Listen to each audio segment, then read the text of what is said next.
Баршаңызға қайырлы күн, менің гүл сүйер сүйікті ханымдарым. Мен сіздерге бүгін аглонема гүлімен бөлісе кетейін.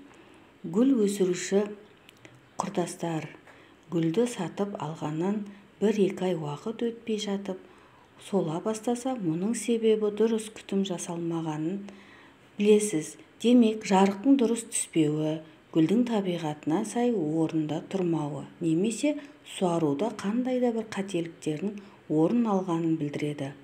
Ал егер алған гүліңіздің 2-3 ай уақыттан кейін сола бастаған байқасаңыз, оның себебі зиянкестердің пайда болғанын білуге болады. Аглонема гүлді баптауда кездесетін қиындықтар: жапырақтары түбі кеуіп жатса, ауасының құрғақ болғандығы, жапырағында ақ-сары дақтар пайда болса, тікелей күн көзіне күйіп жатқандығын байқайсыз. Көлеңке жерге қойып, бөлме температурасындағы сумен бүркеу қажет. Бойының өсуі тежеліп, жапырағы мен түптері қоңырлана бастаса, суық сумен суғарылғанын байқайсыз. Суды ыдысқа бір түнге қойып, судағы тұзды кальциймен кетіріп барып суғарған жөн. Аглонема шығыс тегі Ариоднена, отаны шығыс Индия. Гүлдеуі маусым-шілде айлары. Биіктігі орташа, түсі ашық, температурасы жазда 20-25 градус, қыста 16-18 градустан төмен. Суғару: жазда жиі, қыста сирек суғарылады. Ауа ылғалдылығы жоғары, қыста жылу су бүркеледі. Қоректенуі: наурыз айынан тамыз айына дейін әр 2 апта сайын минералдармен тыңайтылады. Қыста тыңайту жұмыстары жүргізілмейді. Тыныштық уақыты қыркүйек-ақпан айлары. Қайта көшеттеу: көктемде жаз өсімдігін жыл сайын көшеттеуге болады. Ал қажет болған жағдайда үлкендерін 3-5 жылда бір рет көбейтесіз. Көбейту: көктемде тұқымы арқылы немесе көшеттеген кезде тамырларынан бөлу арқылы көбейтесіз.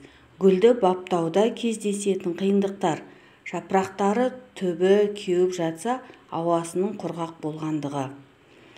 Ал егер үйде лимонный кислотаны пайдалануға болады.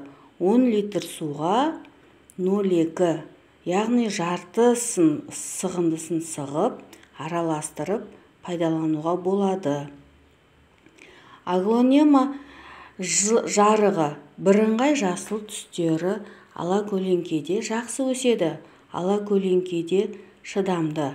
Ал жапырақтылары жарықты қалайды. Ала жапырақтылары. Бірақ тіке түскен күн көзіне қоюға болмайды. Жылуы: жылуды жақсы көретін өсімдік. Қыста температура 16-18 градус төмен түспегені абзал. Суғарылуы: жазда жиірек, қыста сирек суғарады. Ылғалдылығы: ылғалдылықты жақсы көреді. Қысы-жазы су бүркеп тұрса, жапырақтарының ұшы қоңырқай тартпай жақсы өседі.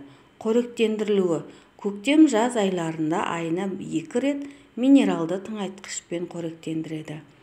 Аурулары: өрмекшін, кене, өсімдік, бит, басқа да құртты зиянкестермен ауыру мүмкін.